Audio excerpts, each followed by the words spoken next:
Bonjour Monsieur Bonin, merci de nous accueillir sur votre exploitation. Bonjour. Depuis quand votre famille est installée sur l'Houmeau? Depuis 1958. Et vous êtes la deuxième génération? Quatrième. Quatrième. Et nous sommes de Bourse-Cran, Marennes-Oléron. Et mon grand-père faisait les huîtres là-bas, mon arrière-grand-père. Voilà. Et donc mes parents sont venus s'installer là en 1958. Et mon père a loué une maison sur le bord de la côte, qui existe encore aujourd'hui. Et après, il a fait l'acquisition du marais, qui était un marais salant dans le temps, et que le grand-père avait fait creuser pour recevoir des huîtres, qui a donné des très bons résultats. Et voilà, donc on continue, et c'est ma fille Carole qui va reprendre derrière moi. Vous avez repris le flambeau, vous, en quelle année? Moi, j'ai commencé à travailler avec mon père en 1958. Ah, dès 1958, dès son installation. On est arrivé en 1958 et j'ai commencé à travailler avec mon père en 1963. Alors, tout était différent. Hein. On va pas... les parcs ici, on avait nos parcs ici. On a toujours les parcs de production, mais on est parti plus ou moins dans l'île de Ré. Après, on est parti en Normandie travailler. Et là, on est revenu là. Et derrière, on fait de la pousse en clair, c'est-à-dire qu'on met une petite huître du 5 et du 4 dans les marais pour obtenir ça, c'est-à-dire une huître du 3 avec du 2 et ce qu'on appelle des pousses en clair. Voilà. C'est-à-dire que c'est un marais qui sert pour l'affinage. Voilà. Très bien. Et vous les vendez à qui, vos huîtres? Alors maintenant, on les vend ici localement. Voilà. C'est-à-dire que comme on ne met que 3 huîtres au mètre carré, on ne peut pas diffuser cette huître à grande échelle.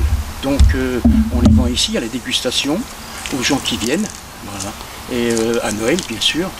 Et puis maintenant on a organisé des visites, donc les gens viennent visiter, on explique la production, on explique le demi-élevage, l'affinage, et on vend ici aux gens qui viennent faire les visites. Et cet été, avec les touristes, vous proposez de faire visiter votre exploitation. Voilà. Avec une petite dégustation. Voilà, jeudi, on reçoit un bus du 3e âge, parce qu'on a des lycées agricoles, beaucoup de lycées agricoles, qui viennent visiter l'établissement. Voilà. Et des écoles de La Rochelle. Voilà. Est-ce que vous trouvez des perles quelquefois? Non. Jamais? On mange beaucoup d'huîtres, hein, mais des perles, non. Je crois que mon grand-père en avait trouvé une.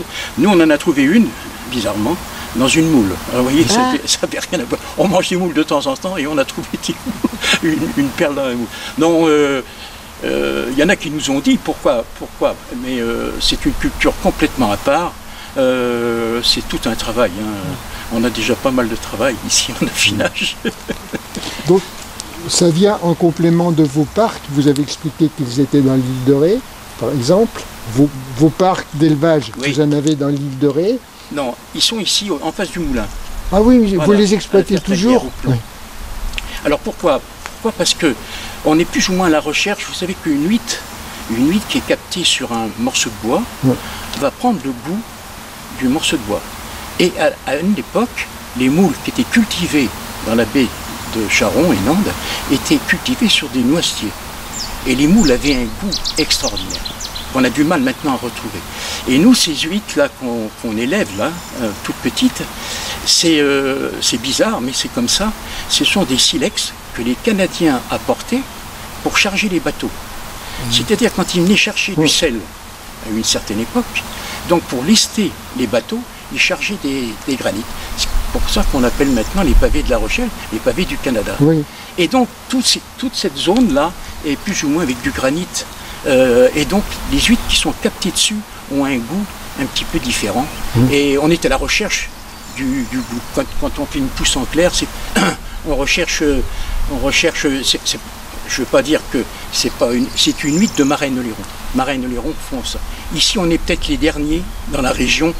Après, et Nantes, Charon, c'est plutôt des multicultures. Oui. Ils font plutôt les moules que les huîtres. Oui, puis souvent, la plupart des ostréiculteurs ont leur parc en face, voilà, dans le Fier d'Ars. Voilà, et ici, c'est seulement une zone de stockage.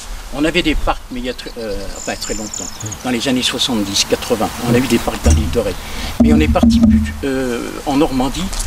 Alors pourquoi on est parti en Normandie? Pourquoi? Parce que c'était des terrains tout neufs. Et donc on s'est installé là-bas pendant une trentaine d'années. Et on a fait une très belle lutte. Après, il y a eu des problèmes. Vous savez, on va pas rentrer dans les détails.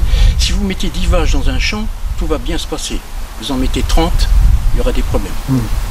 Et c'est pour ça qu'aujourd'hui, maintenant, toutes les zones sont plus ou moins délimitées. C'est-à-dire, si vous avez une zone où vous allez mettre, je dis un chiffre, 1000 tables pour recevoir des huîtres, vous n'allez pas en mettre 1001. Tout est surveillé. Voilà, et c'est très bien. Pourquoi? Parce qu'on essaie de maintenir une qualité. C'est pour ça, comme je vous disais, on met que 3 huîtres au mètre carré. Voilà, pour avoir une qualité d'huître. Est-ce que l'envasement de la baie pose problème ou pas tant que ça? Oui. Alors elle nous pose des problèmes sur les parcs, bien sûr.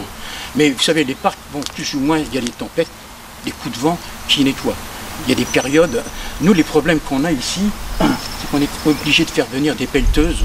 Avant, ça se faisait à la main. On n'a plus le temps. Et on est obligé de faire venir des pelleteuses. Pourquoi? Parce que plus ou moins tout s'envase. Donc si on veut retrouver le gris bleu, c'est une vase qui va donner ce goût à l'huître.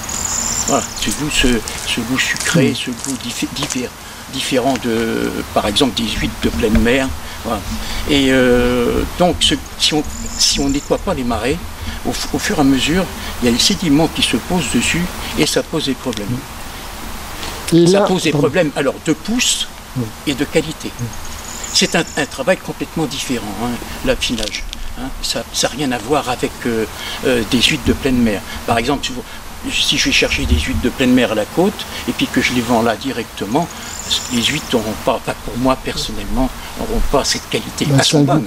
C'est pas qu'elles sont bonnes, mais on est à la recherche d'une huître un peu spécifique qui fait que pour moi, pour nous, elle est meilleure. Et là, vous avez une part d'eau douce quand même dans vos bassins. Voilà. Alors. C'est de l'eau qui vient naturellement, vous la captez? Oui. Alors il y a 2 ans, elle est venue tellement qu'on avait des problèmes. On est un peu comme les agriculteurs, il nous faut un mélange. Il nous faut du soleil, de l'eau. C'est pour ça qu'il y a des fois on n'est jamais content comme eux. C'est trop sec et trop mouillé. Et aujourd'hui, il est temps qu'on ait du soleil. Il est temps qu'on ait de cette lumière qui nous manque. D'ailleurs dans les jardins. Et là, on a une richesse en plancton en ce moment, mais on serait content d'avoir un peu plus de soleil. Donc, pourquoi? Parce que plus que les temps sont, plus qu'il y a du soleil, plus que l'huître s'ouvre, c'est-à-dire elle va se nourrir. Si vous avez des temps gris, comme ça, là, bon, la température a changé. Mais un temps comme ça, avec une température de 10 à 12 degrés, l'huître ne consomme plus, elle ne mange plus pratiquement. Parce que l'eau est refroidie, elle va vivre sur sa graisse si elle en a. Après, donc, à partir du printemps, dès qu'il y a la lumière, ça fait un peu comme les plantes, l'huître va se mettre à pousser, va s'ouvrir beaucoup plus et va apporter une certaine qualité. Vous faites déguster vos huîtres toute l'année ou il y a des périodes où il ne faut pas les manger? À partir de Pâques, normalement s'il fait beau, et puis jusqu'au mois de septembre, octobre. Alors, plus que ça va, plus qu'on se rend compte que on va peut-être ouvrir beaucoup plus tard. Parce que, vous savez, la dégustation, pour moi, on doit arriver à 10 h le matin pour déguster une douzaine d'huîtres. Aujourd'hui, on se rend compte que les gens arrivent à midi pour déguster 18. Donc, c'est plus une dégustation, enfin, pour moi, parce que on mange. C'est un repas. On accompagne avec des crevettes. On accompagne avec des rillettes de sardines, on accompagne avec des bulots, parce qu'on fait un complément. Bilan de l'opération, les gens viennent pratiquement manger. Donc, c'est un décalage pour nous. Pourquoi? Parce que ça nous pose quand même des problèmes, parce que les gens... Alors, quand il fait beau, les gens s'installent et ils ne veulent plus partir. Donc, on est bien chez vous, c'est ça? On est ici jusqu'à 14, 15 heures. Donc on mange en décalage. On est en train de se dire on va manger comme les restaurateurs. On va commencer à manger à 11 h le matin, à déjeuner, pour après. Alors ça nous pose des problèmes, bien sûr, pour aller à la mer. ça nous pose des problèmes, bien sûr, pour travailler. Après, bon, c'est une organisation, hein, tout s'organise. Mais bon, c'est sympa, il y a un côté sympa. Et c'est Carole qui a lancé ça, ça va faire la 3e année. Carole, c'est votre fille qui reprend l'activité. Voilà, et ça prend de plus ça va, ça prend d'importance. Et c'est partout. Hein. Vous savez que les gros établissements ostréicoles, à l'heure actuelle, font marche arrière. Alors pourquoi? Parce qu'il y a des soucis avec la vente des huîtres. C'est-à-dire qu'ils sont sous l'emprise des supermarchés qui imposent un certain prix. Et quand ils ont fini de payer leurs charges et puis les salaires et tout, il ne reste rien dans les caisses. Donc plus ou moins, on va sur ce qu'on est en train de faire. Si vous allez à Marennes-Oléron, hein, dans l'île de Léron, que vous allez à la Tremblade, que vous allez partout, que vous allez en Bretagne, les gens, voilà, on met plusieurs cordes maintenant à notre arc. Si on voulait vivre vraiment que des huîtres, c'est dur. Ça serait dur aujourd'hui. Ça serait dur. Pourquoi? Parce que bon, il y a une grosse concurrence. Vous savez, vous faites une dégustation, là-bas par exemple, Maison Jeguet, Hurtaud va faire une dégustation. C'est-à-dire, ça, aussitôt, il y en a partout. Voilà. Alors, sur l'Osière, par contre, c'est une restauration. Une ouverture au public plus large à travers des dégustations. C'est la différence c'est-à-dire les méthodes de travail qui ont changé. Et vous savez, aujourd'hui, il y a du huître naturel, il y a de la triploïde, il y a des diploïdes. Dans les huîtres naturelles, le travail se fait depuis des générations. Les collecteurs ont changé. Par exemple, le grand-père avait des collecteurs, c'était des pieux d'ardoise. Après, on nous a inventé le plastique, les années 70. C'est peut-être pas la meilleure façon de faire, mais bon, c'était beaucoup plus léger, plus pratique. Et aujourd'hui, on met des collecteurs, surtout dans la région de Foura, pour collecter bien sûr les huîtres. Donc ça n'a pas changé. Les cultures, après, les cultures se faisaient à plat. Aujourd'hui, elles se font surélevées. Mais on revient en arrière, comme beaucoup de choses. Pourquoi? Parce qu'on s'aperçoit qu'une huître qui est naturelle, qui est cultivée au sol, est meilleure. Et c'est différent, elle est moins susceptible aux intempéries et beaucoup plus forte. Que celle qui est sur les poches, enfin qui est sur les tables dans les poches. Voilà. Si par exemple, alors l'hiver il y a moins de... Mais si par exemple vous avez des huîtres au sol, comme par exemple quand on met les poussants clairs, cette huître va supporter les intempéries. Si par exemple il fait, j'exagère, plus 30 ou moins 30, c'est-à-dire que le sol va la protéger. S'il fait froid, il y aura une certaine chaleur au niveau du sol. S'il fait chaud, il y aura une fraîcheur. Et l'huître est faite pour être au sol. L'huître n'a jamais été faite pour en l'air. Oui, c'est nous qui avons adapté ça. Vous savez pourquoi? À l'époque, moi j'ai connu ça avec le grand-père, on mettait les huîtres au sol. Oui, mais dans les clairs, pas en mer, c'est pas possible. Mais je parle de Marennes-Oléron, parce que nous sommes de Marennes-Oléron. Dans l'île de Ré, dans le Fier d'Ars, ils mettaient les huîtres au sol. Nous, on mettait des huîtres au sol. Après, au fur et à mesure qu'on a eu des problèmes, vous savez de quoi? De main-d'œuvre. C'est-à-dire des gens spécialisés. Il fallait, comme on disait, c'était un métier. Aujourd'hui, je ne veux pas dire que vous pouvez être ostréiculteur, mais presque. C'est-à-dire c'est de la manutention des poches.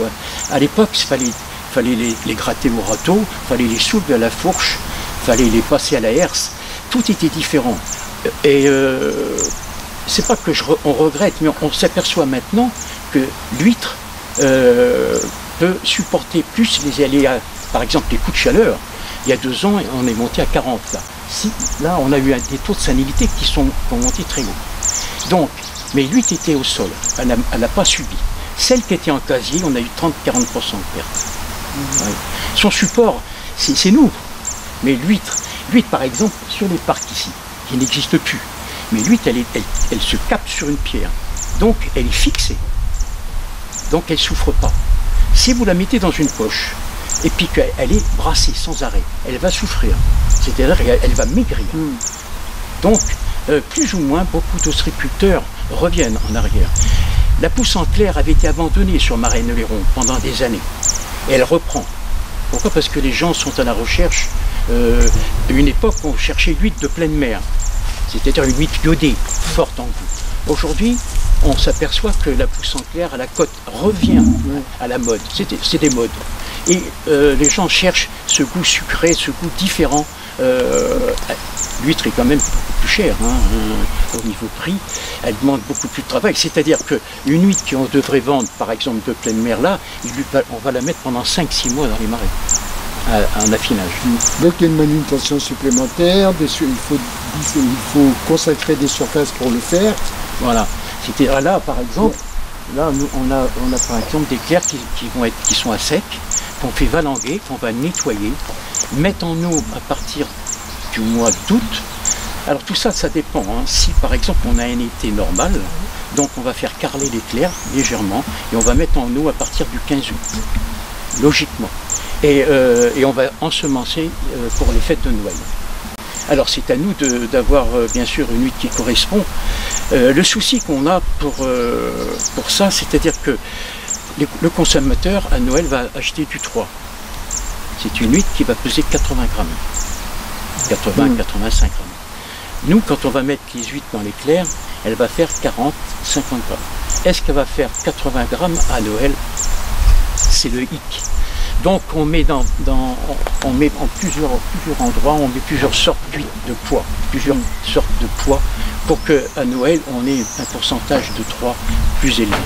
Quel est le pourcentage normal? Enfin, le 3 actuellement, la vente c'est presque 80%. Ouais. Et c'est sûr qu'on recherche le 3 par rapport au gabarit. Voilà. C'est le souci, c'est pour ça que le 3 est coté. Le numéro 3 se vend plus cher par exemple que le 4. Ou voire même le 2. Que la grosse. Et j'ai toujours dit, moi, ce qui est extraordinaire, on achète du muguet. C'est incroyable ça. On achète du muguet, le 1er mai, il est haut comme ça, il est magnifique. C'est formidable. Nous, si on pouvait faire pareil. Sauf que tout est plus ou moins élevé sous serre. C'est-à-dire qu'on fait rentrer le soleil, on le baisse, on met de l'eau. Nous, ici, on subit. Voilà. Qu'est-ce qui va nous arriver demain, après-demain? On ne sait pas. Donc là, par exemple, on est envahi par des algues. Donc ça nous pose des problèmes pour nettoyer, pour finir de pêcher les huîtres. Voilà. Donc c'est à nous de... Voilà.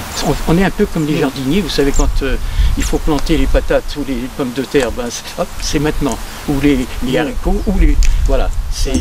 D'un autre côté, si vous allez à la marée, c'est la mer qui choisit les heures. Oui. On est tributaire. Vous savez qu'ici, je ne sais pas, vous l'avez peut-être connu, parce que c'était des marais salants. Non, maintenant que tu et l'eau rentrait partout. C'est-à-dire quand il y a eu Cynthia, c'était pas organisé. C'était pareil. L'eau. Et à partir des années 70, on nous a dit, attention, méfiez-vous, l'eau, quand elle monte naturellement, devient domaine public maritime. Donc c'est pour ça qu'on a été endigué. On s'est endigué. Ah oui. Sinon c'était considéré comme l'estran. Privé. Ouais. Voilà. Après c'était l'estran, quoi, si vous n'aviez rien fait. Voilà. Ouais. Et donc à cette époque, M. Jeguet, mon père avec moi, là c'était M. Castin, l'armement Castin, qui avait racheté. Donc on a endigué. Et c'est nous maintenant qui maîtrisons la montée d'eau. Si par exemple là vous voyez on a des systèmes de pelles, si je veux faire monter l'eau, j'ouvre les pelles, si je veux enlever l'eau, j'ouvre la pelle. Ah oui, là-bas, oui. Voilà. Et donc les huîtres que l'on vend aujourd'hui, pour moi personnellement, c'est des huîtres comme elles sont bonnes, c'est pas ce que je veux dire. Pour moi c'est pas des huîtres comme ça, par exemple, des poussants clairs ou des spéciales. Voilà. Alors c'est vrai que j'ai un certain âge pour voilà, si je faisais pas une huître comme ça, j'arrêterais. Ah oui, faire des huîtres. Ouais, c'est la passion. Là. Voilà, faire des huîtres, c'est pas que je veux dire qu'elles sont pas, elles sont bonnes, mais c'est pas, ça m'intéresse plus. Je l'ai fait, on l'a fait. Aujourd'hui, j'ai dit à Carole, il faut que les gens, quand ils viennent manger une huître ici, qu'ils disent, voilà, c'est différent. Voilà, elle est différente. Voilà. Alors, ils vont la trouver peut-être meilleure ou pas aussi bonne, mais elle aura son caractère. Voilà, elle aura, comme on va chercher une moule, vous savez les moules c'est pareil, je reviens les moules de Charon à une époque, c'était, aujourd'hui, c'est le travail, il est parqué sur des estrans, il est travaillé, aujourd'hui, je fais que, mettre ça en sac et c'est envoyé. Plus les filières. qui sont venus un peu perturber le système. Voilà. Et alors pourquoi? Parce que je pense que là avec, est-ce qu'il y avait trop de pieux de bouchot? Est-ce qu'il y avait trop de moules? Donc la baie plus ou moins sans vase. Ouais. Donc il y a moins de nourriture. C'est pas que je reviens en arrière, mais moi avec mon père, on avait des chaluts. Vous savez, des petits chaluts à perche.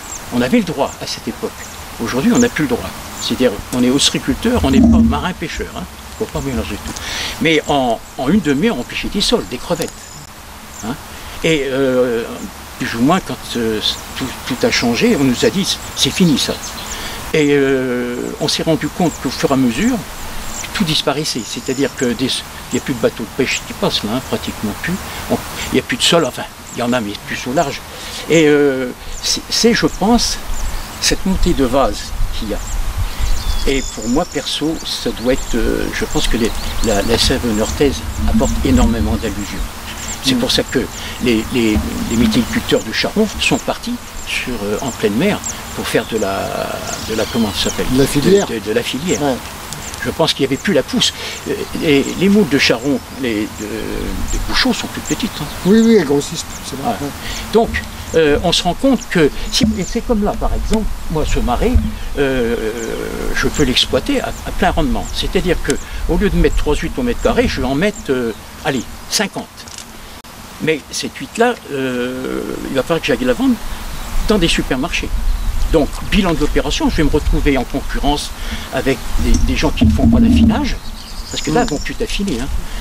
Si je mets 108 au mètre carré, pour moi, c'est plus de l'affinage. Hein. Ça va être des fines de clair. Mais enfin, bon. Voilà. Donc, on essaye. C'est ça la différence entre pousse en clair et fine de clair? La fine de clair, si par exemple, je mets une huître dans les clairs, là, dans 8 jours, avec 15 jours, je peux l'appeler fine de clair. Ah, c'est adouci. Si je fais spécial de clair, là, il faut un certain temps.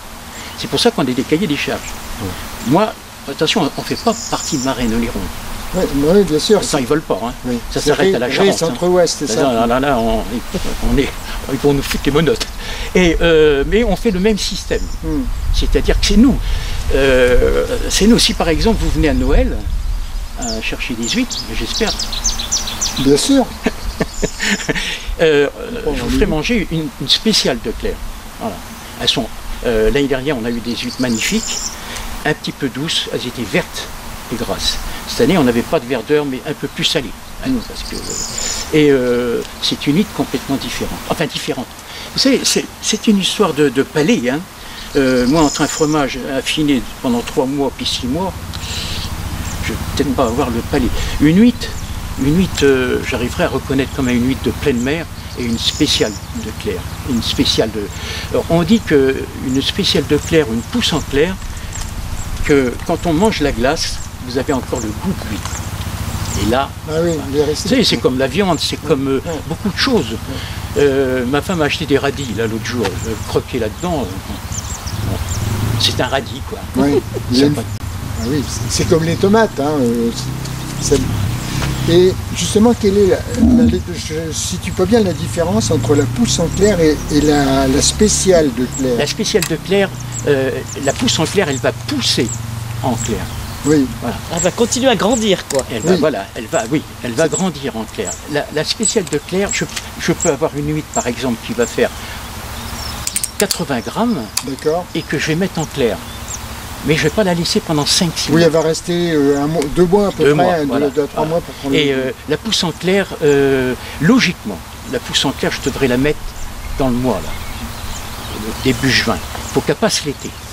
Le souci qu'on a maintenant, c'est que si on a un été normal, je peux le faire.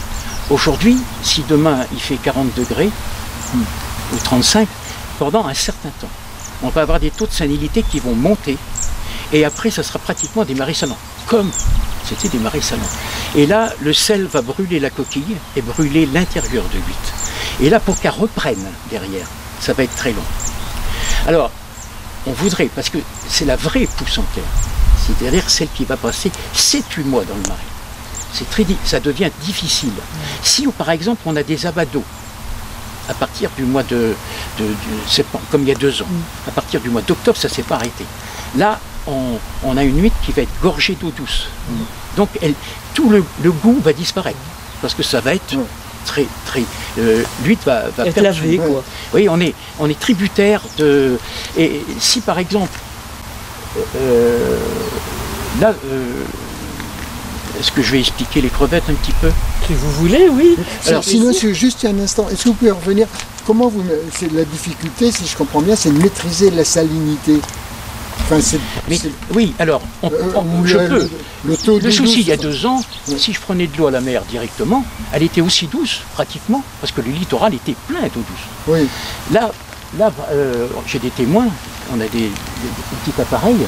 Là, aujourd'hui, ça serait super de mettre des huîtres à la pousse.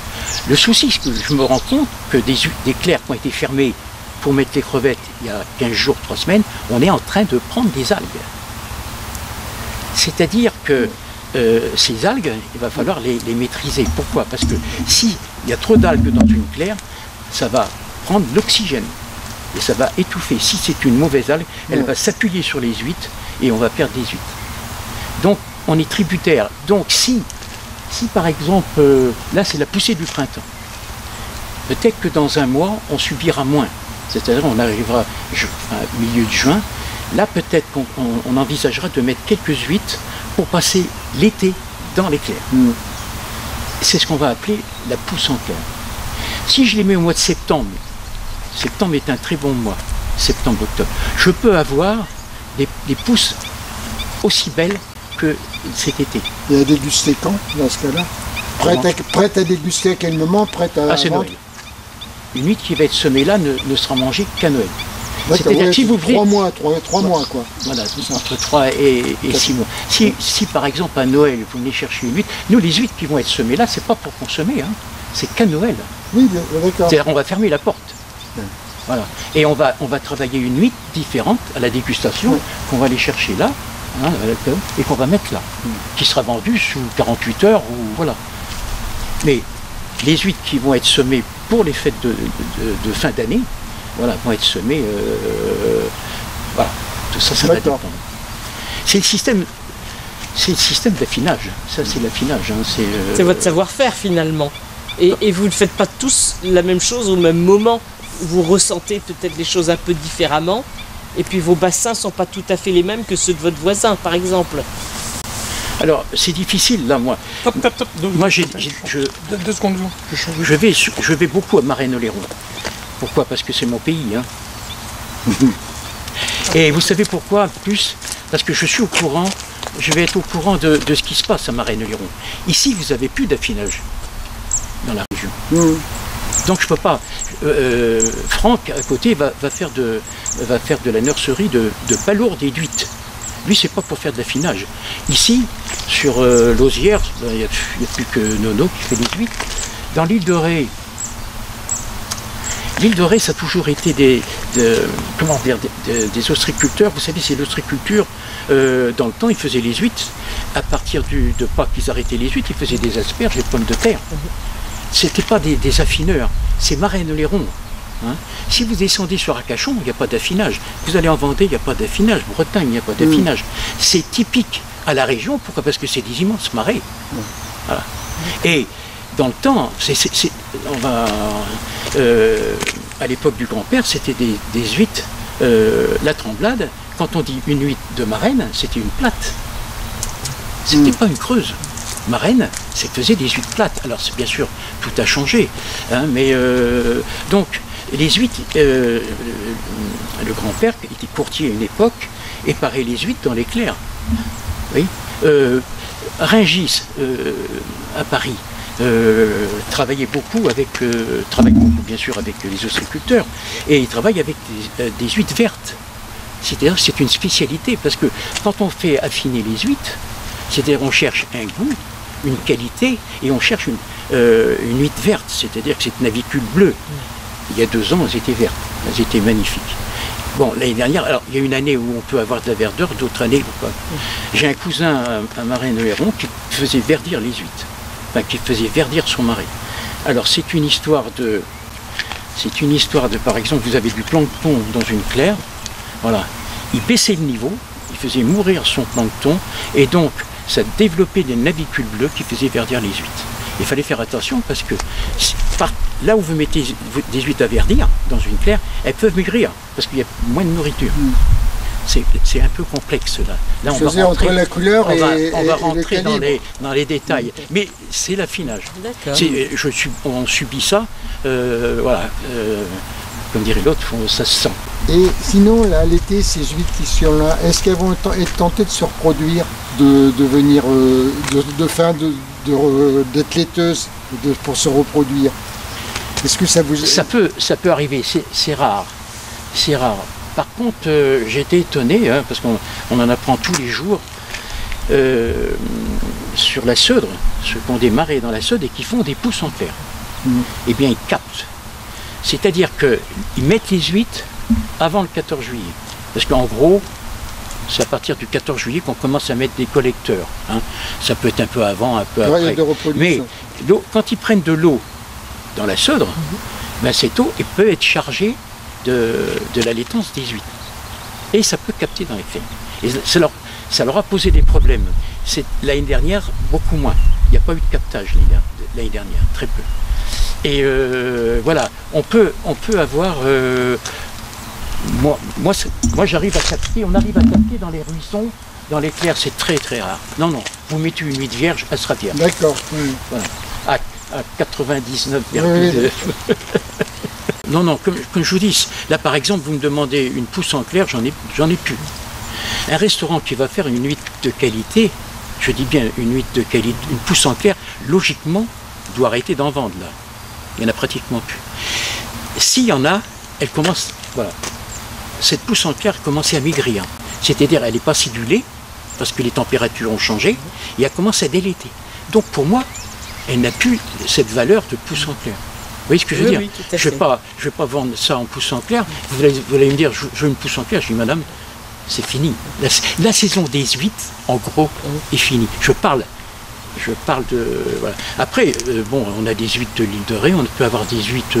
mais je vous parle allez, on va dire d'une certaine qualité d'huître.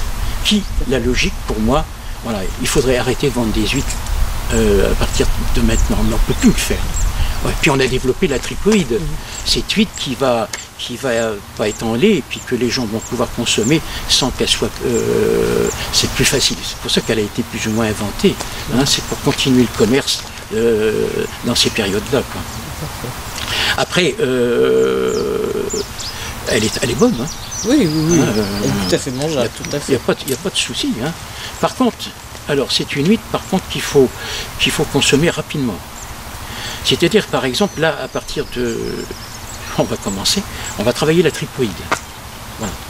Si vous, par exemple, on va la sortir des parcs, on va la mettre là. Il faut qu'elle soit vendue sous les 8 jours. S'il fait chaud, avant 8 jours. Il faut pourquoi? Parce que c'est une huître de pleine mer. Voilà. Si par exemple vous achetez une tripoïde, alors, c'est pas marqué, hein. Un jour, il y aura peut-être l'obligation de dire naturel, parce que c'est la mode, naturel, tripoïde, diploïde. Et ça nous est arrivé ici, c'est-à-dire quand on les ouvre, il faut les ouvrir au dernier moment. Voilà, il ne faut pas les laisser par exemple pendant 1 heure dans le plat. Pourquoi? Parce que cette huître va s'affaiblir, va diminuer. Pourquoi? Parce qu'elle a poussé très vite et elle n'a pas la consistance, elle n'a pas la force. Voilà. Et alors qu'une huître naturelle, vous l'ouvrez, et puis vous pouvez la garder ouverte dans le frigo, vous mettez la coquille dessus, et vous pouvez la manger le lendemain, elle n'aura pas bougé. Une tripoïde, vous ne pouvez pas le faire. C'est pour ça que certains supermarchés n'en veulent plus à Noël. Pourquoi? Parce que si elle reste pendant 8 jours dans le pays qu'elle n'est pas vendue, l'huître sera complètement... C'est une huître, pour moi, personnellement, je dis bien personnellement, qu'il faut manger sur le littoral. Voilà. Mais vous savez, maintenant... Alors, c'est vrai qu'une huître qui va être pêchée là, et qui va être mise en panier, emmenée à La Rochelle, au port de pêche, là, et va être demain matin, en fin de soirée, à minuit, à Rungis, hein, et demain matin, sur les tables de restaurant. Si le restaurant fait attention, c'est une huître qui peut être, voilà, il n'y aura pas de souci. Mais Vous voyez, si par exemple, moi je la garde, allez, on va la garder 4-5 jours, au bout du 4e, 5e jour, une coque. 8 jours, 3 coques. 15 jours, 10 coques. 20, 30. Voilà. Donc il faut les laisser en mer. Elles sont heureuses là. Et il faut même faire attention l'hiver. Vous savez, l'hiver, le problème de l'hiver, c'est que elle se tient dans une eau froide. Hein, et on peut avoir des températures. On a connu des Noëls à 20 degrés. Hein. C'est pas d'aujourd'hui. Hein.